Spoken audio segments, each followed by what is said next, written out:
কেন্দ্রীয় রেশম গবেষণা ও প্রশিক্ষণ কেন্দ্র মুর্শিদাবাদের বহরমপুরে রেশম কৃষি মেলার আয়োজন করেছে।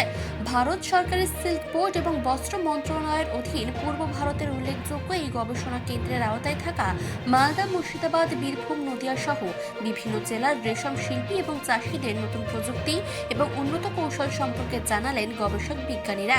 এদিন একটি প্রদর্শনীরও আয়োজন করা হয়েছিল।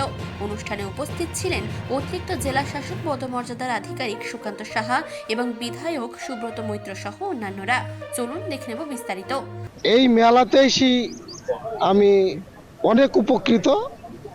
এই স্যারদের সঙ্গে কথাবার্তা বলি, আলোচনার মাধ্যমে অনেক কিছু শিখলাম এবং সি 2038 লাগি কীরকম ভাবে কি পাতার ফলন বৃদ্ধি হবে সে বিষয়ে জানতে পারলাম।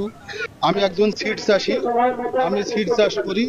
আমাদের সিড অফিস নেয়, এবার আমরা 1200 টাকা 1250 টাকা কেজি পাই। মানে একটা ক্রপে মোটামুটি 90-95 1 লাখ টাকা পর্যন্ত হয়। এবার পরিচাষীর আমরা খুব সুবিধা আছি, আমরা খুব মানে উন্নতি লাভ করি।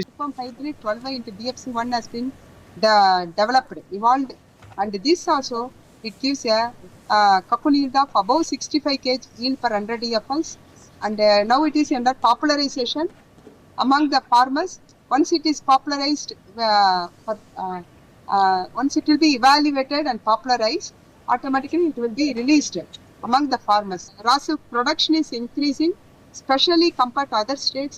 West Bengal plays a major role in enhancement of raw silk production, that is 2,500 metric ton per year. মানুষ বসের রিপোর্ট, চেতনা বার্তা, জেগে থাকে, জাগিয়ে রাখে।